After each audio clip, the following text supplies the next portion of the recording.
বেকার যুবক যুবতীদের সাথে বিশ্বাসঘাতকতা করলেন মমতা ব্যানার্জি তার শেষ বাজেটে। এটা তৃণমূল কংগ্রেস সরকারের 15তম এবং শেষ বাজেট। তারা 2,15,00,000 বেকার যুবক যুবতীদের সঙ্গে বিশ্বাসঘাতকতা করলেন।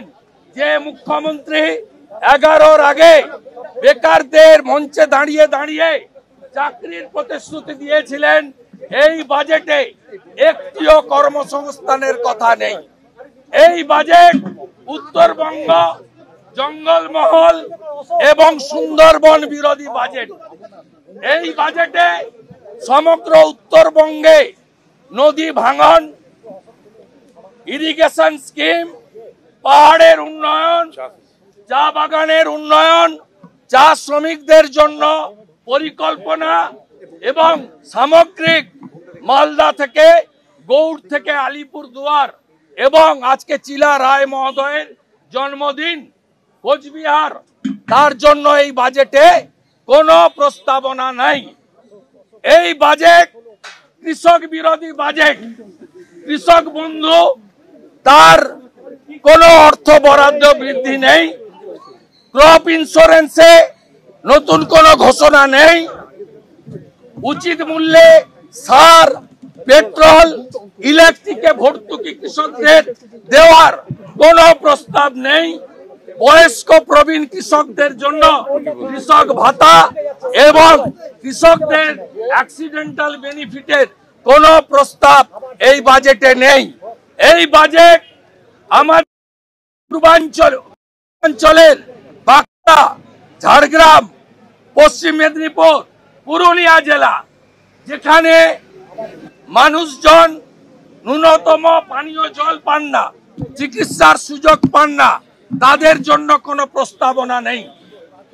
আমাদের পাহাড়ের গোর্খা জনজাতি, তামাং, ভুটিয়া, রাই, আমাদের রাজবংশী সমাজ, নমশূদ্র সমাজ, জনজাতি সমাজ, কুর্মী সমাজ, তাদের জন্য কোনো পরিকল্পনা এই বাজেটে রাখা হয়নি।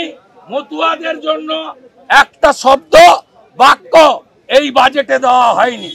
এই বাজেটে স্বাস্থ্য ক্ষেত্রে নতুন কোনো পরিকল্পনার কথা বলা হয়নি।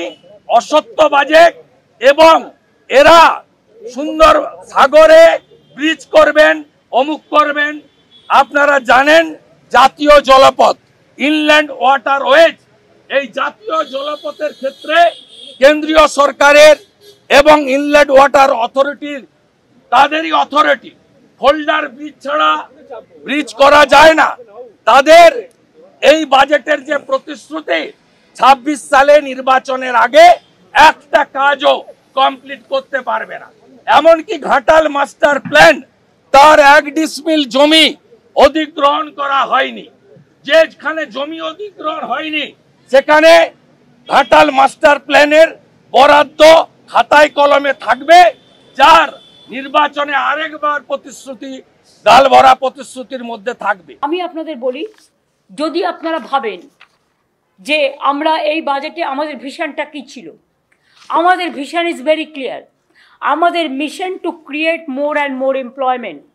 এইবারে বিজিবিএসে আমরা যে 4,40,000 কোটি 4,40,595 কোটি টাকার প্রজেক্ট পেয়েছি। বাজেট বলতে পারেন এটার একটা ভিশন আছে ভবিষ্যৎ। এই বাজেটটা কর্মসৃষ্টি করবে, প্রান্তিক চাষি থেকে শুরু করে, গ্রামীণ মানুষ থেকে শুরু করে, ঘরের মেয়েরা থেকে শুরু করে, আমার ছোট ছোট ভাই বোনেরা থেকে শুরু করে, সকলে যে 94টা স্কিম চলছে, শিক্ষার্থী থেকে শুরু করে সকলের জন্যই এমনভাবে তৈরি করা হয়েছে যাতে চিরকাল তারা যেন তাদের আর কারো কাছে হাত পাততে না হয়। সবটাই একটা সেতুবন্ধন, উন্নতির সেতুবন্ধনে, উন্নতির কর্মবন্ধনে কর্মসৃষ্টি করার পরিকল্পনার মধ্যে এই বাজেটের প্রতিটা ওয়ার্ড নিহিত আছে। আমি এইটুকু